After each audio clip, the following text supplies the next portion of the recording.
अस्सलाम वालेकुम। वालेकुम सलाम जी। भाईजान की नाम है ਤੁਹਾਡਾ? वारस ਵਾਰਿਸ ਸਾਹਿਬ ਕਿਹੜਾ ਪਿੰਡ ਹੈ? नथूपुर। ਨੱਥੂਪੁਰ। ਵਾਰਿਸ ਸਾਹਿਬ ਅਸੀਂ ਤੁਹਾਡੇ ਕੋਲ ਪੁੱਛਣ ਆਏ ਆ, हाँ जी। ਕੋਈ ਮਸ਼ਵਰਾ ਲੈਣ ਆਏ ਆ ਡੰਗਰਾਂ ਦੇ ਹਵਾਲੇ ਨਾਲ ਕਿ ਉਹ ਬੰਦੇ ਜਿਹੜੇ ਨਵੇਂ ਨੇ ਉਹਨਾਂ ਨੂੰ ਤੁਸੀਂ ਇਹ ਕੰਮ ਦੱਸਣਾ ਹੈ, ਇਹਦੇ ਬਾਰੇ 'ਚ ਇਹਦੀਆਂ ਅੱਛਾਈਆਂ ਬੁਰਾਈਆਂ ਸਾਰੀਆਂ ਦੱਸਣੀਆਂ ਨੇ। ਸਭ ਤੋਂ ਪਹਿਲੇ ਇਹ ਦੱਸਿਓ ਕਿ ਤੁਹਾਨੂੰ ਕਿੰਨੀ ਦੇਰ ਹੋ ਗਈ ਕੰਮ ਕਰਦਿਆਂ? काफ़ी असी तो कोई तकरीबन ही साडा दादा पड़दादा भी ਇਹੋ ਕੰਮ ਕਰਦਾ ਸੀ। ਸਹੀ ਹੈ। ਅੱਗੋਂ ਅਸੀਂ ਵੀ ਮਤਲਬ ਜਿਹੜਾ ਨਾ ਇਹੋ ਕਰ ਰਹੇ ਹਾਂ। ਤੇ ਹੋਰ ਕੋਈ ਕੰਮ ਨਹੀਂ ਕੀਤਾ? ਹੋਰ ਜ਼ਿਮੀਂਦਾਰਾਂ ਨਾਲ। ਸਹੀ ਹੋ ਗਿਆ। ਤੇ ਇਹਦਾ ਮਤਲਬ ਹੈ ਕਿ ਤੁਸੀਂ ਜਦੀ ਪੁਸ਼ਤੀ ਇਹ ਕੰਮ ਕਰਦੇ ਆ ਰਹੇ ਹੋ। ਤੇ ਜਾਨਵਰ ਤੁਸੀਂ ਮਿਕਸ ਰੱਖੇ ਨੇ, ਮੱਝਾਂ ਵੀ ਰੱਖੀਆਂ ਨੇ, ਗਾਵਾਂ ਵੀ ਰੱਖੀਆਂ ਨੇ। ਹਾਂਜੀ। ਤੇ ਉਹਦੀ ਕੀ ਵਜ੍ਹਾ ਹੈ ਕਿ ਤੁਸੀਂ ਮਿਕਸ ਕਿਉਂ ਜਾਨਵਰ ਰੱਖੇ ਨੇ? ਮਿਕਸ ਇਸ ਵਾਸਤੇ ਰੱਖੇ ਨੇ, ਫਿਰ ਨਿਰੀਆਂ ਅਗਰ ਗਾਵਾਂ ਰੱਖੀਏ ਨਾ ਜੀ, ਇੱਥੇ ਪਿੰਡਾਂ ਥਾਵਾਂ 'ਚ ਮਤਲਬ ਦੁੱਧ ਦੀ ਵੀ ਇਤਨੀ ਮਤਲਬ ਜਿਹੜਾ ਨਾ ਉਹ ਗਾਵਾਂ ਨਿਰੀਆਂ ਦਾ ਦੁੱਧ ਜਿਹੜਾ ਨਾ ਜੀ ਜੀ, ਉਹਦੀ ਮਤਲਬ ਨਹੀਂ ਜ਼ਿਆਦਾਤਰ ਅੱਛਾ ਨਹੀਂ ਸਮਝਿਆ ਜਾਂਦਾ। ਹਾਂਜੀ। ਵਿਕਦਾ ਨਹੀਂ? ਵਿਕਦਾ ਨਹੀਂ। ਠੀਕ ਹੈ। ਤੇ ਮੱਝਾਂ ਦਾ ਦੁੱਧ ਜਿਹੜਾ ਨਾ ਮੱਝਾਂ ਦਾ ਦੁੱਧ ਵਿਕਦਾ ਜੀ। ਤੇ ਗਾਵਾਂ ਦਾ ਇਹ ਵੀ ਅਸੀਂ ਥੋੜਾ ਚੋ ਲੈਨੇ ਆ। ਦੂਸਰਾ ਮਤਲਬ ਵੀ ਬੱਚੇ ਗਾਵਾਂ ਪਾਲਦੀਆਂ ਨੇ। ਅੱਛਾ, ਇਹ ਦੱਸਿਓ ਕਿ ਤੁਹਾਡੇ ਕੋਲ ਮਾਸ਼ਾਅੱਲਾ ਮੱਝਾਂ ਕਿੰਨੀਆਂ ਨੇ ਔਰ ਗਾਵਾਂ ਕਿੰਨੀਆਂ ਨੇ? ਸਾਡੇ ਕੋਲ ਮੱਝਾਂ ਤੇ ਕਾਫੀ ਆ ਜੀ, ਹੁਣ ਅਸੀਂ ਮੱਝਾਂ ਘਟਾ ਖੜੀਆਂ ਨੇ। ਕਿਉਂ? ਉਹ ਜ਼ਿਆਦਾ ਮਤਲਬ ਜਿਹੜਾ ਨਾ ਬੰਦਾ ਜਦੋਂ ਰੱਖਣਾ ਉਹ ਚਲਾ ਜਾਂਦਾ, ਫਿਰ ਕੁਝ ਦਿਨ ਫਿਰ ਆਪੇ ਹੀ ਕੰਮ ਸ਼ਾਮ ਕਰਨਾ ਪੈਂਦਾ। ਤੇ ਉਹ ਜਿਹਾ ਤੋਂ ਅਸੀਂ ਮੱਝਾਂ ਘਟਾ ਖੜੀਆਂ ਨੇ। ਅੱਛਾ, ਕਿੰਨੀਆਂ ਮੱਝਾਂ ਹਨ ਤੁਹਾਡੀਆਂ? ਮੱਝਾਂ ਤਾਂ ਹਾਂ ਕੋਈ 10-12 ਰੱਖੀਆਂ ਹੁਣ ਤਕਰੀਬਨ ਕੋਈ ਇਹ ਤਿੰਨ ਤੇ ਨਜ਼ਰ ਆ ਰਹੀਆਂ ਨੇ ਉਹਨੇ ਤੇ ਉਧਰ ਨੇ ਉਹ ਦੋ ਪਰਾਂ ਨੇ ਤੇ ਕੋਈ ਉਧਰ ਵੀ ਦੋ ਤਿੰਨ ਬੱਜੀਆਂ ਨਜ਼ਰ ਆ ਰਹੀਆਂ ਨੇ। ਠੀਕ ਹੋ ਗਿਆ। ਯਾਨੀ ਕਿ ਤੁਸੀਂ 10 ਤੋਂ ਜਾਂ 12 ਤੋਂ ਹੁਣ 5-6 ਤੇ ਆ ਗਏ ਹੋ। ਹਾਂਜੀ। ਤੇ ਤੁਸੀਂ ਇਹ ਕੀ ਸਮਝਦੇ ਹੋ ਕਿ ਇਹ ਜਿਹੜਾ ਮਾਮਲਾ ਹੈ ਇਹ ਸਿਰਫ ਨੌਕਰ ਦੀ ਵਜ੍ਹਾ ਤੋਂ ਇੰਜ ਹੋਇਆ? ਨੌਕਰ ਦਾ ਹੈ ਫਾਇਦਾ ਇਹਦੇ ਵਿੱਚ, ਮਤਲਬ ਇਹ ਨੁਕਸਾਨ ਵਾਲਾ ਕੰਮ ਨਹੀਂ। ਅੱਛਾ, ਫਾਇਦੇ ਵਾਲਾ ਕੰਮ ਹੈ। ਬਹੁਤ ਬਹੁਤ ਜ਼ਿਆਦਾ ਲੋਕਾਂ ਮਾਰ ਰੱਖਿਆ। ਹੁਣ ਤਾਂ ਦੁੱਧ ਦਾ ਹੀ ਬੜਾ ਕਾਰੋਬਾਰ ਹੈ। ਮਹੀਨੇ ਦਾ 4-4 5-5 ਲੱਖ ਦਾ ਮਤਲਬ ਦੁੱਧ ਜਾਂਦਾ। ਸਹੀ ਹੈ। ਅਗਰ ਇਹ ਲਾਕਡਾਊਨ ਤੇ ਕਰੋਨਾ ਸ਼ਰੋਨਾ ਵਿੱਚ ਤਾਂ ਨਹੀਂ ਦੁੱਧ ਦੀ ਘਟਿਆ ਡਿਮਾਂਡ? ਨਹੀਂ, ਦੁੱਧ ਤੇ ਉਸ ਤਰ੍ਹਾਂ ਹੀ ਚੱਲ ਰਿਹਾ। ਜ਼ਾਹਿਰ ਲੋਕਾਂ ਦਾ ਪੀਣਾ, ਲੋਕਾਂ ਦਾ ਜੀਣਾ। ਅੱਛਾ, ਇਹ ਦੱਸਿਓ ਕਿ ਤੁਸੀਂ ਮੱਝਾਂ ਤੇ ਘਟਾ ਲੀਆਂ ਔਰ ਤੁਸੀਂ ਉਹਦਾ ਕਸੂਰਵਾਰ ਠਹਿਰਾ ਛੜਿਆ ਮੁਲਾਜ਼ਮਾਂ ਨੂੰ। ਤੇ ਕਿੰਨੇ ਮੁਲਾਜ਼ਮ ਹਨ ਤੁਹਾਡੇ ਕੋਲ ਜਾਂ ਕਿੰਨੇ ਰੱਖਦੇ ਮੁਲਾਜ਼ਮ? ਮੁਲਾਜ਼ਮ ਅਸੀਂ ਡੰਗਰੇ ਵਾਸਤੇ ਘਟਾਏ ਨੇ। ਪਹਿਲਾਂ ਮੁੰਡੇ ਮਤਲਬ ਸਾਡੇ ਇੱਥੇ ਹਨ, ਮੁੰਡੇ ਬਾਹਰ ਚਲੇ ਗਏ। ਸਹੀ ਹੈ। ਫਿਰ ਅਸੀਂ ਉਹਨਾਂ ਕੋ ਮਤਲਬ ਜਿਹੜਾ ਨਾ ਮਾਲ ਘਟਾ ਲਿਆ। ਇਹ ਮੁਲਾਜ਼ਮ ਅਸੀਂ 21 ਤਕਰੀਬਨ ਰੱਖਨੇ ਆ। ਉਹ ਜਦੋਂ ਫਿਰ ਅੱਗੇ ਪਿੱਛੇ ਹੋ ਜਾਂਦਾ ਨਾਲ ਆਪੇ ਇਹ ਮਤਲਬ ਕਰਨੇ ਆ ਕੰਮ ਸ਼ਾਮ। ਸਹੀ ਹੋ ਗਿਆ। ਤੇ 5 ਤੁਸੀਂ ਮੱਝਾਂ ਦੱਸੀਆਂ ਨੇ ਤੇ ਗਾਵਾਂ ਤੁਹਾਡੀਆਂ ਛੋਟੇ ਜਾ ਪਾ ਕੇ ਟੋਟਲ ਕਿੰਨੇ ਜਾਨਵਰ ਨੇ ਤੁਹਾਡੇ ਕੋਲ ਮਾਸ਼ਾਅੱਲਾ? ਗਾਵਾਂ ਵਿੱਚ 6 ਗਾਵਾਂ ਨੇ। ਅੱਛਾ। ਤੇ ਕੋਈ 12-14 ਜਾਨਵਰ ਨੇ, ਕੋਈ ਜਾ ਸੂਏ ਦੇ ਨੇ, ਕੋਈ ਪਿਛਲੇ ਸੂਏ ਦੇ ਨੇ। ਨਹੀਂ, ਕੁੱਲ ਮਿਲਾ ਕੇ ਤੁਹਾਡੇ ਫਾਰਮ ਤੇ ਤੁਹਾਡੇ ਡੇਰੇ ਤੇ ਕਿੰਨੇ ਜਾਨਵਰ ਨੇ ਇਸ ਟਾਈਮ? ਕੁੱਲ ਮਿਲਾ ਕੇ ਤੇ 5 6 7 8 9 10 11 12 13 14 15 16 17 18 19 20 21 ਤੇ 2 ਵੈੜੇ ਪਿੱਛੇ ਬੱਦੇ ਨੇ ਭਾਈ। 22-23। ਮਾਸ਼ਾਅੱਲਾ, ਬੜੀ ਗੱਲ ਹੈ ਕਿ ਤੁਹਾਨੂੰ ਡੰਗਰ ਵੀ ਯਾਦ ਨਹੀਂ ਸਨ, ਤੁਸੀਂ ਸਾਡੇ ਸਾਹਮਣੇ ਗਿਣੇ ਨੇ ਔਰ ਪੂਰੇ ਕੀਤੇ ਨੇ। ਅੱਲਾਹ ਤਾਲਾ ਜ਼ਾਤ ਬਰਕਤ ਪਾਏ। ਅੱਛਾ, ਹੁਣ ਤੁਸੀਂ ਗਾਵਾਂ ਜ਼ਿਆਦਾ ਰੱਖੀਆਂ ਨੇ ਤੇ ਗਾਵਾਂ ਦਾ ਤੁਸੀਂ ਇਹ ਦੱਸਿਆ ਕਿ ਇਹਨਾਂ ਦਾ ਦੁੱਧ ਨਹੀਂ ਵਿਕਦਾ ਤੇ ਤੁਹਾਡੇ ਕੋਲ ਫਿਰ ਤੁਸੀਂ ਗਾਵਾਂ ਕਿਉਂ ਨਹੀਂ ਵੇਚੀਆਂ, ਮੱਝਾਂ ਕਿਉਂ ਵੇਚ ਰਹੀਆਂ? ਗਾਵਾਂ ਦਾ ਮਤਲਬ ਜਿਹੜਾ ਨਾ ਗਾਵਾਂ ਦਾ ਬਹੁਤਾ ਫਾਇਦਾ। ਯਾਨੀ ਤੁਸੀਂ ਸਮਝਦੇ ਹੋ ਕਿ ਵੱਛੇ ਪਾਲ ਕੇ ਉਹਦਾ ਜ਼ਿਆਦਾ ਫਾਇਦਾ? ਸਾਡੇ ਕੋਲ ਮਤਲਬ ਜਿਹੜੇ ਬੱਚੇ ਨੇ ਅਸੀਂ ਕੁਝ ਇੱਥੇ ਵੇਚਣੇ ਨੇ, ਜਿਹੜਾ ਮਤਲਬ ਲੱਖ ਦਾ, 1.25 ਲੱਖ ਦਾ, 1.5 ਲੱਖ ਦਾ ਵਿਕਣਾ। ਠੀਕ ਹੈ ਜੀ।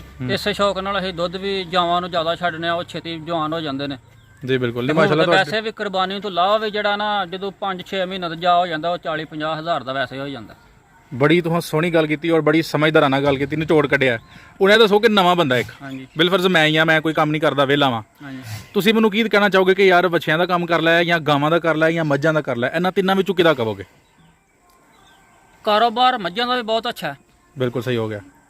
ਤੇ ਜੇ ਮਤਲਬ ਜ਼ਿਆਦਾ ਕੀਮਤੀ ਗਾਵਾਂ ਜਿਹੜੀਆਂ ਨੇ, ਗਾਵਾਂ 2.5-3 ਲੱਖ ਦੀ ਵੀ ਗਾਂ ਹੈ ਭਈ, ਉਹ ਮਤਲਬ ਜਿਹੜਾ ਨਾ ਦੁੱਧ ਦਾ ਇੱਥੇ ਤਕਰੀਬਨ ਸਾਡੇ ਇਲਾਕੇ 'ਚ ਜਿਹੜਾ ਨਾ ਪੰਜਾਬ ਤਕਰੀਬਨ ਪੂਰੇ 'ਚ ਗਾਵਾਂ ਦੇ ਦੁੱਧ ਦੀ ਇੰਨੀ ਮਾਰਕੀਟ ਨਹੀਂ ਜਿੰਨੀ ਮੱਝਾਂ ਦੇ ਦੁੱਧ ਦੀ ਮਾਰਕੀਟ। ਬਿਲਕੁਲ ਸਹੀ ਕਹਿ ਰਹੇ ਹੋ, 100% ਸਹੀ ਕਹਿ ਰਹੇ ਹੋ। ਠੀਕ ਹੈ ਜੀ। ਤੇ ਇਸ ਵਾਸਤੇ ਅਸੀਂ ਮਤਲਬ ਇਹ ਦੇਸੀ ਗਾਵਾਂ ਰੱਖੀਆਂ, ਜਿਹੜੀ 50-60 ਹਜ਼ਾਰ ਦੀ ਗਾਂ ਹੈ ਤੇ ਉਹਦਾ 50-60 ਹਜ਼ਾਰ ਦਾ ਬੱਚਾ ਹੀ ਸਾਲ ਬਾਅਦ ਹੋ ਜਾਂਦਾ। ਤੇ ਜੇ ਮਤਲਬ ਬੱਚੀ ਹੋਏ ਤੇ ਉਹ ਮਤਲਬ ਗਾਂ ਬਣ ਜਾਂਦੀ ਹੈ। ਠੀਕ ਹੋ ਗਿਆ। ਤੁਸੀਂ ਇਹਨਾਂ ਦੇ ਬੱਚੇ ਜਿਹੜੀਆਂ ਵੱਛੀਆਂ ਨੂੰ ਵੇਚਦੇ ਤਾਂ ਨਹੀਂ, ਉਹ ਘਰ ਹੀ ਬਣਾਉਂਦੇ? ਹਾਂਜੀ। ਨਹੀਂ, ਤੁਸੀਂ ਇਹ ਸਮਝਦੇ ਹੋ ਕਿ ਇਹਨਾਂ ਦੇ ਜਾ ਬਚਾ ਕੇ ਤੇ ਜ਼ਿਆਦਾ ਮੁਨਾਫਾ ਲਿਆ ਜਾ ਸਕਦਾ? ਤਕਰੀਬਨ ਜਿਹੜੀਆਂ ਨੇ ਨਾ ਗਾਵਾਂ ਜੀ, ਇੱਕ ਗਾਂ ਦੀਆਂ ਜੀ। ਮਾਸ਼ਾਅੱਲਾ ਮਾਸ਼ਾਅੱਲਾ, ਜ਼ਬਰਦਸਤ। ਇਹ ਇੱਕ ਗਾਂ ਦੀਆਂ ਨੇ ਤੇ ਇਹ ਦੇਸੀ ਸੀ, ਇਹਦੀ ਕੋਈ ਨਸਲ ਦਾ ਨਾਂ ਕਿ ਸਿਰਫ ਦੇਸੀ ਕਵਾਂ? ਸਾਹੀਵਾਲ ਨਸਲ ਹੈ। ਸਾਹੀਵਾਲ ਨਸਲ ਦੁੱਧ ਵੀ ਦਿੰਦੀਆਂ ਨੇ, ਅਸੀਂ ਚੋਂਦੇ ਹਾਂ ਦੁੱਧ। ਤੇ ਤੁਹਾਡੇ ਕੋਲ ਮਾਸ਼ਾਅੱਲਾ ਜ਼ਿਆਦਾ ਤੋਂ ਕਿੰਨਾ ਦੁੱਧ ਦਿੰਦੀਆਂ ਨੇ? ਇਹ ਕ੍ਰਾਸ ਨੇ ਸਾਰੀਆਂ? ਹਾਂਜੀ। ਤੇ ਦੁੱਧ ਕਿੰਨਾ ਜ਼ਿਆਦਾ ਦਿੰਦੀਆਂ ਨੇ? ਇਹ ਮਤਲਬ ਜਿਹੜਾ ਤਕਰੀਬਨ ਸਾਹੀਵਾਲ ਨਸਲ ਹੀ ਹੈ, ਅਸੀਂ ਦੇਸੀ ਹੋਈ ਇਹਨਾਂ ਨੂੰ ਕਹਿੰਦੇ ਆ ਜੀ। ਤੇ ਦੁੱਧ ਜਿਹੜਾ ਨਾ ਕੋਈ 5-5 6-6 ਕਿਲੋ ਮਤਲਬ ਦਿੰਦੀਆਂ ਨੇ ਵੀ ਅਸੀਂ ਕੋਈ 2-3 ਕਿਲੋ ਚੋਲੇ ਜਾਂ 2-3 ਕਿਲੋ ਬੱਚਿਆਂ ਨੂੰ ਛੱਡ ਛੜੀਦਾ। ਨਹੀਂ ਜਦੋਂ ਸੱਜਰੀ ਹੁੰਦੀ ਹੈ ਬਿਲਕੁਲ ਤਾਜ਼ੀ ਹੁੰਦੀ ਹੈ ਗਾਈ ਉਦੋਂ 10 ਕਿਲੋ ਦੇ ਹਟਦੀ ਆ ਇੱਕ ਟਾਈਮ ਦਾ? ਨਹੀਂ 2 ਟਾਈਮ ਦਾ। ਤੇ ਕਿਉਂ ਦੁੱਧ ਇੰਨਾ ਥੋੜਾ ਕਿਉਂ ਇਹਨਾਂ ਦਾ? ਗਾਵਾਂ ਥਲੇ ਤਾਂ ਬਹੁਤਾ ਦੁੱਧ ਹੁੰਦਾ। ਉਹ ਜਿਸ ਤਰ੍ਹਾਂ ਅਸੀਂ ਮਤਲਬ ਸਾਂਭ ਵੀ ਅਸੀਂ ਇਸੇ ਤਰੀਕੇ ਨਾਲ ਕਰਨਾ ਨਾ ਵੀ ਦੁੱਧ ਘੱਟ ਚੋਨੇ ਆ, ਫਿਰ ਵੰਡਾ ਛੰਡਾ ਵੀ ਨਹੀਂ ਪਾਉਂਦੇ, ਪੱਠਿਆਂ ਤੇ ਜਾ ਪਾਲਦੀਆਂ ਨੇ, ਕੋਈ ਥੋੜਾ ਬਹੁਤ ਦੁੱਧ ਚੋ ਲਈਦਾ। ਯਾਨੀ ਤੁਸੀਂ ਵੰਡਾ ਨਹੀਂ ਪਾਉਂਦੇ ਪੈਣਾ ਹਾਂਜੀ। ਤੇ ਸਿਰਫ ਪੱਠਿਆਂ ਤੇ ਗੁਜ਼ਾਰਾ ਚੱਲਦਾ ਪਿਆ? ਇਹੋ ਜੀ ਵੰਡਾ ਪਾਈਏ ਇਹਨਾਂ ਦਾ ਦੁੱਧ ਸਾਰਾ ਜਿਹੜਾ ਨਾ ਉਹ ਨਹੀਂ ਮਤਲਬ ਪਸੰਦ ਲੋਕ ਕਰਦੇ, ਘੱਟ ਵਿਕਦਾ। ਜਿਹੜੇ ਮਤਲਬ ਸ਼ਹਿਰ ਵੀ ਖੜਦੇ ਨੇ ਉਹ ਮੱਝਾਂ ਦੇ ਦੁੱਧ ਜ਼ਿਆਦਾ ਪਸੰਦ ਕਰਦੇ ਨੇ। ਤੇ ਅਗਰ ਮਤਲਬ ਇਹਨਾਂ ਦਾ ਮਿਕਸ ਕਰਕੇ ਗੋਕਾ ਦੇ ਅਸੀਂ ਮਤਲਬ ਦੇਈਦਾ ਕੋਈ ਦੁੱਧ ਹੁਣ ਮਤਲਬ ਜਿਹੜਾ ਨਾ ਕੋਈ ਮੈਂ 15 ਕਿਲੋ ਦੇਣਾ, ਕੁਛ ਜਿਹੜਾ ਨਾ ਮੱਝਾਂ ਦਾ ਹੁੰਦਾ ਤੇ ਕੁਛ ਗਾਵਾਂ ਦਾ। ਯਾਨੀ ਤੁਹਾਡੀ ਗੱਲ ਦੀ ਸਾਨੂੰ ਇਹ ਸਮਝ ਆਈ ਹੈ ਕਿ ਤੁਸੀਂ ਵੰਡਾ ਇਸ ਵਾਸਤੇ ਨੂੰ ਨਹੀਂ ਪਾਉਂਦੇ ਕਿ ਵੰਡੇ ਦਾ ਖਰਚ ਜ਼ਿਆਦਾ ਹੈ। ਹਾਂਜੀ। ਅਗਰ ਪਾਓਗੇ ਤੇ ਦੁੱਧ ਤੇ ਵੱਧ ਜਾਏਗਾ, ਦੁੱਧ ਵੱਧ ਲੇਕਿਨ ਉਹ ਵਿਕਣਾ ਨਹੀਂ। ਲੇਕਿਨ ਤੁਸੀਂ ਕੋਸ਼ਿਸ਼ ਕਰਦੇ ਹੋ ਕਿ ਗੋਸ਼ਤ ਦਾ ਹੀ ਕਾਰੋਬਾਰ ਕਰਦੇ ਪਏ। ਜ਼ਬਰਦਸਤ। ਵਾਸਤੇ ਅਸੀਂ ਜ਼ਿਆਦਾ ਮਤਲਬ ਬੱਚਿਆਂ ਨੂੰ ਦੁੱਧ ਪਿਲਾਉਂਦੇ ਆ। ਬੱਚਾ 5-6 ਮਹੀਨੇ ਦਾ ਜਦੋਂ ਹੁੰਦਾ ਜਵਾਨ ਹੋ ਜਾਂਦਾ, ਵੈਸੇ 50-60 ਹਜ਼ਾਰ ਦਾ ਹੋ ਜਾਂਦਾ। ਬਿਲਕੁਲ ਸਹੀ ਕਿਹਾ ਤੁਸੀਂ। ਤੇ ਇਹ ਕਿੰਨੀ ਦੇਰ ਤੋਂ ਬੱਚੇ ਜਿਹੜਾ ਨਾ ਤੁਸੀਂ ਪਾਲ ਕੇ ਉਹਨਾਂ ਨੂੰ ਵੱਡਾ ਕਰਕੇ ਕਿੰਨੀ ਦੇਰ ਤੋਂ ਵੇਚਦੇ ਹੋ? ਕਿੰਨੇ ਸਾਲ ਹੋ ਗਏ ਨੇ? ਅਸੀਂ ਪਹਿਲਾਂ ਤੇ ਮੱਝਾਂ ਹੀ ਰੱਖੀਆਂ ਹਜੇ ਜੀ। ਤੇ ਇਹ ਹੁਣ ਮਤਲਬ ਕੋਈ 3-4 ਸਾਲ ਤੋਂ ਨਾ ਅਸੀਂ ਇੱਕ ਹੀ ਗਾਂ ਰੱਖੀ ਸੀ। ਅੱਛਾ। ਤੇ ਉਹਦੇ ਤੋਂ ਮਤਲਬ ਜਿਹੜਾ ਨਾ ਹੁਣ ਕੋਈ 7-8 ਗਾਵਾਂ ਵੀ ਹੋ ਗਈਆਂ ਨੇ ਮਾਸ਼ਾਅੱਲਾ। ਤੇ ਬੱਚੇ ਜਿਹੜੇ ਹੁੰਦੇ ਨੇ ਅਸੀਂ ਵੇਚ ਛੱਡਨੇ ਆ। ਸਹੀ ਹੈ। ਤੇ ਬੱਚੀਆਂ ਜਿਹੜੀਆਂ ਹੁੰਦੀਆਂ ਨੇ ਉਹ ਗਾਵਾਂ ਬਣ ਜਾਂਦੀਆਂ। ਤੇ ਉਸ ਦਿਨ ਤੁਹਾਨੂੰ ਮੈਕਸਿਮਮ ਕਿੰਨੇ ਕੁ ਮੁਨਾਫਾ ਹੋਇਆ ਹੋਏ? ਤੁਸੀਂ ਅਗਰ ਤੁਹਾਡਾ ਸ਼ੇਅਰ ਕਰਨਾ ਚਾਹੋ, ਯਾਨੀ 1 ਸਾਲ ਦਾ ਤੁਹਾਨੂੰ ਦੱਸੋ ਕਿ 1 ਸਾਲ 'ਚ ਇੰਨਾ ਮੁਨਾਫਾ ਤੁਹਾਨੂੰ ਬੱਚੇ ਵੇਚ ਕੇ ਹੋ ਗਿਆ। ਮੁਨਾਫਾ ਤਾਂ ਵੇਖੋ ਜੀ, ਜੇ ਰੱਬ ਵੱਲੋਂ ਘਾਟਾ ਨਾ ਹੋਏ ਜੀ ਜੀ ਤੇ ਫਿਰ ਤਾਂ ਜਾਓ ਬਹੁਤ ਜ਼ਿਆਦਾ ਮੁਨਾਫਾ ਹੈ। 10 ਗਾਵਾਂ ਨੇ, ਅਗਰ 10 ਹੀ ਬੱਚੇ ਦਿੰਦੀਆਂ ਨੇ, 10 ਬੱਚੇ ਜਦੋਂ ਮਤਲਬ ਰੁਟੀਨ ਇੱਕ ਬਣ ਜਾਂਦੀ ਹੈ। ਜਿਸ ਤਰ੍ਹਾਂ ਹੁਣ ਮਤਲਬ ਸਾਡੇ ਕੋਲ ਗਾਵਾਂ ਨੇ, ਉਹ ਪਿੱਛੇ ਬੱਚੇ ਉਹ ਵੇਖੋ ਜਵਾਨ ਬੱਦੇ ਜਿਹੜੇ ਕੁਰਬਾਨੀ ਤੇ ਮਤਲਬ ਹੁਣ ਲੱਗਣੇ ਨੇ। ਜੀ ਜੀ। ਆ ਪਿਛਲੀ ਸਾਈਡ ਤੇ ਥੋੜਾ ਜਿਹਾ ਅੱਗੇ ਆ ਕੇ ਵਿਖਾਓ ਜੀ। ਇਹ ਪਿਛਲੀ ਸਾਈਡ ਠੀਕ ਹੋ ਗਿਆ। ਇਹ ਕੁਰਬਾਨੀ ਵਾਲੇ ਨੇ? ਹਾਂਜੀ, ਇਹ ਕੁਰਬਾਨੀ ਵਾਲੇ ਨੇ। ਠੀਕ ਹੋ ਗਿਆ। ਜਦੋਂ ਮਤਲਬ ਰੁਟੀਨ ਬਣ ਜਾਏਗੀ, ਹਰ ਸਾਲ ਹੀ ਉਹ ਕੁਰਬਾਨੀ ਵਾਲੇ ਬੱਚੇ ਮਤਲਬ ਨਿਕਲਣਗੇ 8-10। ਠੀਕ ਹੈ। 8-10 ਲੱਖ ਤੇ ਬੱਚਿਆਂ ਦੇ ਹੀ ਬਚ ਜਾਣੇ। ਨਹੀਂ ਤੇ ਇਹ ਸਾਲ ਬਾਅਦ ਤੇ ਕੁਰਬਾਨੀ ਤੇ ਨਹੀਂ ਲੱਗਦੇ? ਸਾਲ ਬਾਅਦ ਨਹੀਂ ਲੱਗਦਾ ਵੀ ਹੁਣ ਵੇਖੋ ਇਹ ਮਤਲਬ ਜਦੋਂ ਰੁਟੀਨ ਬਣ ਜਾਂਦੀ ਹੈ ਨਾ, ਜੀ ਜੀ। ਇਹ ਵੇਖੋ ਇਸ ਸਾਲ ਇਹ ਲੱਗ ਰਹੇ ਨੇ ਨਾ। ਜੀ ਜੀ। ਪਿਛਲੇ ਸਾਲ ਉਹ 3 ਨੇ, ਉਹ ਮਤਲਬ ਸਾਡੇ ਤਿਆਰ ਹੋ ਜਾਣੇ ਨੇ। ਸਹੀ ਹੋ ਗਿਆ। ਠੀਕ ਹੈ ਜੀ। ਤੇ ਫਿਰ ਇਹ 5 ਦੀ ਰੁਟੀਨ ਬਣੀ? ਮਸਲਨ ਜਿਸ ਤਰ੍ਹਾਂ ਹੁਣ ਗਾਵਾਂ ਨੇ, ਅਗਰ ਇਹ 2 ਹੁਣ ਸੂਈਆਂ ਨੇ, ਉਹਨਾਂ ਬੱਚੀਆਂ ਦੇਤੀਆਂ ਨੇ। ਸਹੀ ਹੋ ਗਿਆ। ਇਹ ਗਾਵਾਂ ਬਣ ਜਾਣਗੀਆਂ। ਸਹੀ ਹੋ ਗਿਆ। ਅੱਗੋਂ ਫਿਰ ਗਾਵਾਂ ਸੂਣ ਵਾਲੀਆਂ ਨੇ। ਠੀਕ ਹੈ। ਉਹ ਮਤਲਬ ਬੱਚੇ ਦੇਣਗੀਆਂ, ਉਹ ਮਤਲਬ ਨੈਕਸਟ ਕੁਰਬਾਨੀ ਕਿਆ ਲੱਗ ਜਾਣਗੇ, ਉਸ ਤੋਂ ਨੈਕਸਟ ਉਹ ਲੱਗ ਜਾਣਗੇ। ਮਸਲਾ ਤਾਂ ਫਿਰ ਯਾਨੀ 2 ਸਾਲਾਂ ਦਾ ਲੱਗਦਾ ਵੇ? ਸਵਾ ਕਿ 2 ਸਾਲ ਦਾ ਤਕਰੀਬਨ ਜਿਹੜਾ ਨਾ ਉਹ ਲੱਗ ਜਾਂਦਾ। ਠੀਕ ਹੈ, ਜਿਹਨੂੰ ਦੋਂਦਾ ਸੀ ਕਹਿੰਦੇ ਆ। ਹਾਂਜੀ। ਅੱਛਾ, ਇਹ ਤਾਂ ਤੁਸੀਂ ਬੜੀ ਅੱਛੀ ਸਕੀਮ ਦੱਸੀ ਹੈ ਕਿ ਅਗਰ ਤੁਹਾਡੇ ਰੂਟੀਨ ਬਣ ਜੇ ਤੇ ਉਹ ਸਮਝ ਲਓ ਕਿ 3-4 ਜਿਹੜੇ ਤੁਹਾਡੇ ਜਾਨਵਰ ਵੜੇ ਨਿਕਲ ਜਾਂਦੇ। ਮੈਂ ਨਾ ਜਦੋਂ ਬੰਦੇ ਨੇ ਕਾਰੋਬਾਰ ਕਰਨਾ ਨਾ ਜੀ, 50 ਤੋਂ ਲੈ ਕੇ 60 ਹਜ਼ਾਰ ਦੀ ਉਹ ਗਾਂ ਪਾ ਲੈਂਦਾ। ਠੀਕ ਹੈ। 50 ਗਾਵਾਂ ਪਾ ਲੈਂਦਾ। ਅੱਛਾ। ਮਸਲਨ ਉਹ 1 ਮਿੰਟ ਰੁਕਿਆ ਜਰਾ, 50,000 ਦੀ ਗਾਂ ਲੱਭ ਜਾਂਦੀ ਹੈ? 50-60 ਹਜ਼ਾਰ ਦੀ ਜਿਹੜੀ ਨਸਰਾਂ ਦੀ ਗਾਂ ਲੱਭ ਜਾਂਦੀ ਹੈ। ਮਤਲਬ ਅੱਛਾ ਜੀ। ਦੇਸੀ ਗਾਂ ਜਿਹੜੀ ਦੁੱਧ ਵੀ 8-10 ਕਿਲੋ ਪਈ ਦਿੰਦੀ ਹੈ ਔਰ ਬੱਚਾ ਵੀ ਪਾਲ ਲੈਂਦੀ ਹੈ। ਅੱਛਾ। ਠੀਕ ਹੈ ਜੀ। ਉਹ ਜਿਹੜੇ ਬੰਦੇ ਕਾਰੋਬਾਰ ਕਰਨਾ, ਉਹ 2-4-5-7 ਰੱਖਣ ਨਾਲ ਤਾਂ ਕੋਈ ਕਾਰੋਬਾਰ ਨਹੀਂ। ਬਿਲਕੁਲ। ਉਹ ਜ਼ਿਆਦਾ ਰੱਖੇ, 50 ਰੱਖੇ, 40 ਰੱਖੇ, ਉਹ ਜਦੋਂ ਮਤਲਬ 40-50 ਸੁਣਗੀਆਂ, ਬੱਚੇ ਦੇਣਗੀਆਂ, 20-25 ਬੱਚੇ ਹੋਣਗੇ, ਸਾਲ ਉਹਦੇ ਵਾਸਤੇ ਇੱਕ ਸਮਝ ਲਓ ਭਈ ਮਤਲਬ ਔਖਾ ਹੀ ਹੋਏਗਾ। ਭਈ ਖਰਚਾ ਹੀ ਹੋਏਗਾ, ਪ੍ਰੋਫਿਟ ਉਹਦਾ ਮਤਲਬ ਘੱਟ ਹੋਏਗਾ, ਖਰਚਾ ਪੂਰਾ ਹੋਏਗਾ ਦੁੱਧ ਸ਼ੁੱਧ ਤੋਂ। ਠੀਕ ਹੈ ਜੀ। ਠੀਕ ਹੋ ਗਿਆ। ਅੱਗੋਂ ਫਿਰ ਉਹਦਾ ਮਤਲਬ ਜਦੋਂ ਬੱਚੇ ਨਾਲ ਰਲ ਪੈਣਗੇ, ਜਿਹੜੀਆਂ ਬੱਚੀਆਂ ਹੋਣਗੀਆਂ ਉਹ ਗਾਵਾਂ ਤਿਆਰ ਹੋ ਜਾਣਗੀਆਂ, ਤੇ ਜਿਹੜੇ ਬੱਚੇ ਹੋਣਗੇ ਉਹ ਮਤਲਬ ਗੋਸ਼ਤ ਤੇ ਵੇਚੇਗਾ। ਫਿਰ ਵੀ ਮਤਲਬ ਜਿਹੜਾ 50-60 ਹਜ਼ਾਰ ਦਾ ਤੇ ਕਿਤੇ ਵੀ ਨਹੀਂ ਗਿਆ। ਤੇ ਜੇ ਉਹ ਮਤਲਬ ਕੁਰਬਾਨੀ ਤੇ ਜਾ ਕੇ ਵੇਚੇਗਾ ਤਾਂ ਲੱਖ ਦਾ, ਸਵਾ ਦਾ, 1.5 ਦਾ, ਲੱਖ ਦਾ, ਸਵਾ ਦਾ, 1.5 ਦਾ ਵਿਕੇਗਾ। ਜ਼ਬਰਦਸਤ। ਯਾਨੀ ਅਗਰ ਤੁਹਾਡੇ ਕੋਲ 5 ਵੀ ਵੜੇ ਹੋਣ ਤੇ ਤੁਹਾਨੂੰ ਕੁਰਬਾਨੀ ਤੇ ਵੇਚੋ ਤੇ ਫਿਰ 5 ਲੱਖ ਰੁਪਏ ਦਾ ਆਰਾਮ ਨਾਲ ਮਿਲ ਜਾਂਦਾ। ਮਤਲਬ 5 ਅਗਰ ਮਤਲਬ ਮੈਂ ਨਾ 5 ਹੀ ਵੜੇ ਰੁਟੀਨ ਨਾਲ, 5 ਵੜੇ ਜਿਹੜੇ ਨੇ ਉਹ ਕੁਰਬਾਨੀ ਤੇ ਤਿਆਰ ਹੁੰਦੇ ਨੇ। ਸਹੀ ਹੈ। ਤੇ 5-6 ਲੱਖ ਰੁਪਇਆ ਜਿਹੜਾ ਉਹ ਤੇ ਉਹਨਾਂ ਵੜਿਆਂ ਬਣਾ ਦੇਣਾ। ਸਹੀ ਹੋ ਗਿਆ। ਤੇ ਕੋਈ 5-6 ਬੱਚੀਆਂ ਹੋਣਗੀਆਂ ਜਿਹੜੀਆਂ ਮਤਲਬ ਉਹ ਗਾਵਾਂ ਬਣ ਜਾਣਗੀਆਂ। ਸਹੀ ਹੋ ਗਿਆ। ਹਾਂਜੀ। ਉਹਨਾਂ ਦਾ ਵੀ 5-6 ਲੱਖ 10 ਗਾਵਾਂ ਨੇ। 10 ਗਾਵਾਂ ਨੇ ਤੇ ਉਹ ਗਾਵਾਂ 15-16 ਹੋ ਜਾਣਗੀਆਂ। ਤੇ ਬੱਚੇ ਜਿਹੜੇ ਹੋਣਗੇ ਉਹ 5-6 ਲੱਖ ਦੇ ਬੱਚੇ ਵਿਕ ਜਾਣਗੇ। ਜ਼ਬਰਦਸਤ ਜ਼ਬਰਦਸਤ। ਅੱਛਾ, ਇਹ ਦੱਸਿਓ ਕਿ ਇਹ ਘੱਟ ਤੋਂ ਘੱਟ ਜਿਹੜਾ ਸੂਆ ਏ ਕਿੰਨੇ ਦੇਰ ਚਿਰ ਬਾਅਦ ਜਿਹਨੂੰ ਗਾਂ ਸੌਂਦੀ ਹੈ ਤੇ ਦੁਬਾਰਾ ਫਿਰ ਸੂ ਪੈਂਦੀ ਹੈ? ਇਹ ਤਕਰੀਬਨ ਗਾਂ ਜਿਹੜੀ ਹੈ ਨਾ ਉਹ ਸਾਲ ਦੇ ਵਿੱਚ ਹੀ ਸੂ ਪੈਂਦੀ ਹੈ। 9 ਮਹੀਨੇ ਬਾਅਦ ਸੂੰਦੀ ਹੈ। ਅੱਛਾ। 2 ਮਹੀਨੇ 3 ਮਹੀਨੇ ਸੂਈ ਨੂੰ ਹੁੰਦੇ ਨੇ ਤੇ ਅੱਗੋਂ ਫਿਰ ਮਤਲਬ ਜਿਹੜਾ ਨਾ ਜ਼ਬਰਦਸਤ। ਯਾਨੀ ਕਿ ਫਿਰ ਜਿਹੜਾ ਨਵਾਂ ਬੰਦਾ ਹੈ ਉਹ ਅਗਰ ਰੱਖਦਾ ਤੇ ਉਹ ਇਸ ਗੱਲ ਦੀ ਟੈਨਸ਼ਨ ਨਾ ਲੇ ਕਿਉਂਕਿ ਸਾਲ ਬਾਅਦ ਉਹਨੂੰ ਬਛੜਾ ਜਾਂ ਬਛੜੀ ਮਿਲ ਜਾਏਗਾ। ਹਾਂਜੀ ਹਾਂਜੀ। ਜ਼ਬਰਦਸਤ। ਬੜਾ ਤੁਸੀਂ ਪਿਆਰਾ ਆਈਡੀਆ ਦੇ ਰਹੇ ਹੋ ਨਵੇਂ ਬੰਦੇ ਨੂੰ। ਮੈਂ ਮਤਲਬ ਗਾਵਾਂ ਜਿਹੜੀਆਂ ਨਾ ਮੱਝਾਂ ਵੇਚੜੇ ਨੇ, ਗਾਵਾਂ ਦਾ ਇਹੋ ਹੀ ਫਾਇਦਾ ਵੀ ਘਰ ਦੀ ਜ਼ਰੂਰਤ ਵਾਸਤੇ ਵੀ ਮਤਲਬ ਦੁੱਧ ਰੱਖ ਲਈਦਾ। ਵਾਧੂ ਜਿਹੜਾ ਹੁੰਦਾ ਵੇਚ ਲਈਦਾ। ਜ਼ਿਆਦਾ ਅਸੀਂ ਕੋਸ਼ਿਸ਼ ਕਰਨੇ ਆ ਬੱਚੇ ਨੂੰ ਦੁੱਧ ਛੱਡੀਏ ਬੱਚਾ ਫਿਰ ਜਿਹੜਾ 5-6 ਮਹੀਨੇ ਦਾ ਹੋ ਜਾਂਦਾ ਉਹ ਗੋਸ਼ਤ ਵਾਸਤੇ ਵੀ ਦਈਏ ਨਾ, ਜੀ। ਵੇਚਦੇ ਆ, ਮਤਲਬ 8-10 ਬੱਚੇ ਨੇ ਉਹ ਗੋਸ਼ਤ ਵਾਸਤੇ 5 ਮਹੀਨੇ 6 ਮਹੀਨੇ ਤੋਂ ਬਾਅਦ ਕੱਢਦੇ ਨੇ, 50-60 50-40 50-60 ਦਾ ਉਹ ਵੀ ਵਿਕ ਜਾਂਦਾ। ਉਹ ਫਿਰ ਨੁਕਸਾਨ 'ਚ ਨਹੀਂ ਜਾਂਦਾ ਜੋ ਉਹਨੇ ਖਾਦਾ ਪੀਤਾ ਹੁੰਦਾ ਹੈ, ਨੁਕਸਾਨ 'ਚ ਨਹੀਂ ਜਾਂਦਾ। ਫਾਇਦੇ 'ਚ ਯਾਨੀ ਜਿਹੜਾ ਉਹਨੇ ਗਾਂ ਦਾ ਦੁੱਧ ਪੀਤਾ, ਜਿਹੜਾ ਉਹਨੇ ਪੱਠੇ ਖਾਦੇ ਨੇ, ਨੁਕਸਾਨ 'ਚ ਤਾਂ ਨਹੀਂ ਗਿਆ। ਦੇਖੋ ਜੀ, ਗਾਂ ਜਿਹੜੀ ਹੈ ਨਾ ਉਹ ਜ਼ਿਆਦਾ ਮਤਲਬ ਦੁੱਧ ਵਾਲੀ ਗਾਂ ਉਹ ਮਿਲਦੀ ਹੈ 2.5 ਲੱਖ ਦੀ, 3 ਲੱਖ ਦੀ। ਜੀ ਠੀਕ ਹੈ ਜੀ। ਤੇ ਇਹ ਮਤਲਬ ਜਿਹੜੀਆਂ ਨਾ 3 ਲੱਖ ਦੀ ਕੰਮ ਤੋਂ ਕੰਮ ਜਿਹੜਾ ਨਾ 6 ਨਾ ਮਿਲਣਗੀਆਂ ਤੇ 5 ਮਿਲ ਜਾਣਗੀਆਂ। ਕੀ ਬਾਤ। ਇਹ 5 ਜਾ ਦੇਣਗੀਆਂ, ਉਹ ਇੱਕ ਦੇਗੀ। ਤੇ ਦੁੱਧ ਦੀ ਮਤਲਬ ਜਿਹੜਾ ਨੇ ਐਡੀ ਮਾਰਕੀਟ ਮਤਲਬ ਸਾਡੇ ਪਾਕਿਸਤਾਨ ਜਾਂ ਕੀ ਪੰਜਾਬ ਬਾਤ, ਵਿੱਚ ਕੀ ਮਤਲਬ ਬਾਤ, ਜ਼ਬਰਦਸਤ। ਤੁਸੀਂ ਬੜਾ ਜ਼ਬਰਦਸਤ ਨਿਚੋੜ ਕੱਢਿਆ ਹਾਂਜੀ ਕਿ ਬਜਾਏ ਕਿ ਇਹਦੇ ਦੁੱਧ ਦੇ ਪਿੱਛੇ ਪੈਣ ਦੇ, ਇਹਦੇ ਗੋਸ਼ਤ ਦੇ ਪਿੱਛੇ ਪੈਣਾ ਉਹਦੇ ਚਾਹੀਦਾ। ਤੇ ਪਿੱਛੇ ਪਵੋ ਇਹ ਵਾਸਤੇ ਵੀ ਉਹ ਜੋ 3 ਲੱਖ ਦੀ ਗਾਂ ਜਾਂ 2.5 ਲੱਖ ਦੀ ਲੈਣੀ ਤੇ 5 ਲੈ ਲਓ, ਹਾਂ 3 ਲੱਖ ਦੀਆਂ। ਜ਼ਬਰਦਸਤ, ਜ਼ਬਰਦਸਤ। ਠੀਕ ਹੈ ਜੀ।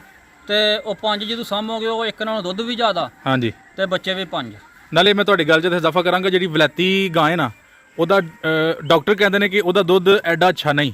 ਦੇਸੀ ਗਾਂ ਦਾ ਦੁੱਧ ਜਿਹੜਾ ਵੇ ਜ਼ਿਆਦਾ ਅੱਛਾ ਵੇ, ਇਹਦੇ 'ਚ ਜਿਹੜਾ ਨਾ ਉਹ ਤਾਕਤ ਵੀ ਜ਼ਿਆਦਾ ਹੈ ਔਰ ਬਿਮਾਰੀਆਂ ਤੋਂ ਵੀ ਬਚਾਉਂਦਾ ਹੈ। ਇਹਦਾ ਦੁੱਧ ਵੀ ਅੱਛਾ ਹੈ।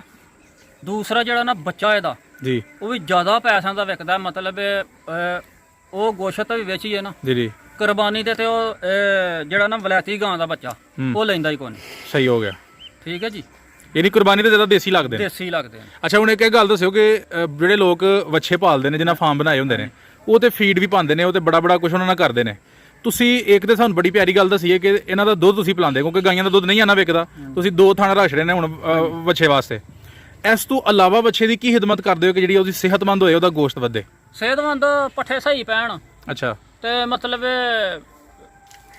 ਬੰਦਾ ਤੇ ਜੇ ਬੰਦਾ ਪਾ ਸਕੇ ਉਹ ਹੱਡੋਂ ਹੀ ਫਾਇਦਾ। ਉਹਨਾਂ ਮਤਲਬ ਜਲਦੀ ਜਵਾਨ ਹੁੰਦਾ ਹੈ, ਗੋਸ਼ਤ ਵੀ ਮਤਲਬ ਜ਼ਿਆਦਾ ਜਲਦੀ ਹੁੰਦਾ ਹੈ, ਉਸ ਹੀ ਤੇ ਬਹੁਤ ਜ਼ਿਆਦਾ ਫਾਇਦਾ। ਅਗਰ ਬੰਦਾ ਵੰਡਾ ਮਤਲਬ ਨਹੀਂ ਪਾ ਸਕਦਾ ਜੀ ਤੇ ਪੱਠਿਆਂ ਤੇ ਵੀ ਜਵਾਨ ਹੋ ਜਾਂਦੇ ਨੇ, ਦੁੱਧ ਨਾਲ ਪੀਤਾ ਹੁੰਦਾ, ਫਿਰ ਪੱਠੇ ਖਾਂਦੇ ਨੇ, ਮਤਲਬ ਠੀਕ ਹੋ ਜਾਂਦੇ ਨੇ, ਸਿਹਤਮੰਦ ਹੁੰਦੇ ਨੇ। ਜ਼ਬਰਦਸਤ, ਜ਼ਬਰਦਸਤ। ਤੁਸੀਂ ਜੀ ਨਿਚੋੜ ਕੇ ਛੜਿਆ, ਔਰ ਅੱਜ ਤੁਸੀਂ ਉਹਨਾਂ ਬੰਦਿਆਂ ਨੂੰ ਜਿਹੜੇ ਗਾਵਾਂ ਨਹੀਂ ਰੱਖਦੇ, ਤੁਸੀਂ ਉਹਨਾਂ ਨੂੰ ਇੱਕ ਬੜੀ ਯੂਨੀਕ ਪੁਆਇੰਟ ਦੱਸਿਆ ਕਿ ਇਹ ਰੱਖਣ 'ਚ ਫਾਇਦਾ ਹੈ ਔਰ ਇਸ ਤਰ੍ਹਾਂ ਫਾਇਦਾ ਹੈ। ਹੁਣ ਆਖਰ ਤੇ ਸਾਨੂੰ ਗੱਲ ਦੱਸਿਓ ਕਿ ਇਹਨਾਂ ਦਾ ਖਰਚ ਕਿੰਨਾ ਆਉਂਦਾ ਹੈ, ਮੱਝਾਂ ਦਾ ਤੇ ਗਾਵਾਂ ਦਾ? ਇਹਨਾਂ ਦੋਵਾਂ ਦਾ ਅਗਰ ਖਰਚ ਵੇਖੀਏ ਤਾਂ ਕਿੰਨਾ ਖਰਚ ਬਹੁਤਾ ਹੈ? ਖਰਚ ਮੱਝ ਦਾ ਬਹੁਤ ਹੈ। ਮੱਝ ਨੂੰ ਵੰਡਾ ਨਾ ਪਏ ਤੇ ਉਹ ਮਤਲਬ ਦੁੱਧ ਨਹੀਂ ਦਿੰਦੀ। ਠੀਕ ਹੈ। ਥੋੜਾ ਦੇਗੀ। ਮੱਝ ਮਹਿੰਗੀ ਆਉਂਦੀ ਹੈ, 2.5-3 ਲੱਖ ਦੀ ਮੱਝ ਆਉਂਦੀ ਹੈ ਇੱਕ। ਸਹੀ ਹੈ। ਤੇ ਅਗਰ ਉਹਦੇ ਥੱਲੇ 12 ਕਿਲੋ 14-15 ਕਿਲੋ ਜਾਂ 16 ਕਿਲੋ ਦੁੱਧ ਚੋਵਾਂਗੇ ਤਾਂ ਸਾਫ਼ ਜ਼ਾਹਿਰ ਉਹਨੂੰ ਮਤਲਬ ਪੂਰੀ ਸਾਂਭਾਂਗੇ, ਵੰਡਾ ਪਾਵਾਂਗੇ, ਉਹਨੂੰ ਪੱਠੇ ਵੀ ਚੰਗੇ ਪਾਵਾਂਗੇ ਤੇ ਫਿਰ ਉਹ ਰੂਟੀਨ ਨਾਲ ਦੁੱਧ ਦੇਗੀ। ਸਹੀ ਹੋ ਗਿਆ। ਤੇ ਜਗ੍ਹਾ ਕਿੰਨੀ ਕੁ ਤੁਸੀਂ ਇਹਦੇ 'ਚ ਰੱਖੀ ਹੈ? ਜਿਹੜਾ ਸਾਨੂੰ ਫਾਰਮ ਨਜ਼ਰ ਆ ਰਿਹਾ ਤੁਹਾਡਾ, ਇਹ ਕਿੰਨੀ ਕੁ ਜਗ੍ਹਾ 'ਚ ਰੱਖੇ ਨੇ ਸਾਰੇ ਜਾਨਵਰ? ਜਗ੍ਹਾ ਤਕਰੀਬਨ ਕੋਈ ਜਿੰਨੇ ਵੀ ਖੁੱਲੀ 5 ਮਰਲੇ ਹੋਣੀ ਹੈ ਜਿਹੜੀ ਜਗ੍ਹਾ ਵਾਲੀ। ਹਾਂ, ਨਹੀਂ 5-6 ਮਰਲੇ। ਤੇ ਇਹਦੇ ਵਿੱਚ ਆਰਾਮ ਨਾਲ ਮੈਨੇਜ ਹੋ ਜਾਂਦੇ ਨੇ। ਇਹ ਵੀ ਜਿਹੜੇ ਬੰਦੇ ਕੋਲ 5-6 ਮਰਲੇ ਜਗ੍ਹਾ ਹੈ ਉਹ ਰੱਖ ਸਕਦਾ। ਸਾਡੇ ਕੋਲ ਤੇ ਮਤਲਬ ਜਗ੍ਹਾ ਵੈਸੇ ਵੀ ਖੁੱਲੀ ਹੈ ਤੇ ਦੂਸਰਾ ਐਸਰੇ ਗਾਂ ਪਿਛਾਂ ਵੈਸੇ ਤੇ ਮਤਲਬ ਇੱਥੇ ਬਰਾਂਡਾ ਬਣਿਆ ਹੋਇਆ ਜੀ 4 ਦੁਆਰੀ ਨਿਕਲੀ ਹੋਏ, ਵਿੱਚ ਹੀ ਮਤਲਬ ਸਾਰਾ ਸਿਸਟਮ ਪਾਣੀ ਛਾਣੀ ਦਾ ਹੋਇਆ ਤੇ ਇਹਨਾਂ ਨੂੰ ਬੰਨਣ ਖੋਲਣ ਦੀ ਵੀ ਜ਼ਰੂਰਤ ਕੋਈ ਨਹੀਂ। ਕੀ ਬਾਤ। ਪੱਠੇ ਪਾੜੋ, ਪਾਣੀ ਆਪਣੀ ਮਰਜ਼ੀ ਨਾਲ ਪੀ ਲੈਣ, ਮਤਲਬ ਬਰਾਂਡੇ 'ਚ ਬਹਿਣ, ਬਾਹਰ ਬਹਿਣ। ਬੜੀ ਤੁਸੀਂ ਸੋਹਣੀ ਗੱਲ ਕੀਤੀ। ਮੈਂ ਵੀ ਇਸ ਤਰ੍ਹਾਂ ਹੀ ਕਰਨਾ, ਮਤਲਬ ਇੰਨੀ ਜਗ੍ਹਾ ਵਾਲ ਕੇ ਜੀ ਤੇ ਬਰਾਂਡਾ ਬਣਾ ਛੱਡਣਾ ਤੇ ਉਸ ਤੋਂ ਬਾਅਦ ਇਨਸ਼ਾਅੱਲਾ ਜੀ ਤੁਸੀਂ ਇਹ ਸਾਰਾ ਬਣਾਓਗੇ, ਅਸੀਂ ਤੁਹਾਡੇ ਕੋਲ ਫੇਰ ਆਵਾਂਗੇ ਤਾਂ ਕਿ ਸਾਡੇ ਜਿਹੜੇ ਫਾਰਮਰ ਭਰਾ ਨੇ ਉਹਨਾਂ ਨੂੰ ਮਦਦ ਮਿਲੇ। ਆਖਰ ਤੇ ਅਗਰ ਕੋਈ ਬੰਦਾ ਤੁਹਾਡੇ ਨਾਲ ਮਸ਼ਵਰਾ ਲੈਣਾ ਚਾਹੇ, ਨੇਕ ਮਸ਼ਵਰਾ ਜਿਹੜਾ ਵੀ ਉਹ ਕਹਿੰਦੇ ਨੇ ਕਿ ਨਬੀ ਕਰੀਮ ਦੀ ਹਦੀਸ ਹੈ ਕਿ ਉਹ ਅਮਾਨਤ ਹੈ, ਤੁਹਾਡੇ ਕੋਲ ਅਗਰ ਮਸ਼ਵਰਾ ਬੰਦਾ ਪੁੱਛਣਾ ਚਾਹੇ ਜਾਂ ਤੁਹਾਡੇ ਕੋਲ ਗਾਂ ਖਰੀਦਣਾ ਚਾਹੇ ਜਾਂ ਬੱਚਾ ਖਰੀਦਣਾ ਚਾਹੇ ਤੇ ਤੁਸੀਂ ਉਹਨੂੰ ਵੇਚ ਸਕਦੇ ਹੋ। ਹਾਂ ਇਨਸ਼ਾਅੱਲਾ। ਤੇ ਆਪਣਾ ਨੰਬਰ ਦੇ ਦਿਓ ਤਾਂ ਕਿ ਲੋਕ ਤੁਹਾਡੇ ਨਾਲ ਰਾਬਤਾ ਕਰ ਸਕਣ, ਤੁਹਾਡੇ ਬੈਠੇ ਬਿਠਾਏ ਜਿਹੜੇ ਜਾਨਵਰ ਵਿਕ ਜਾਣ।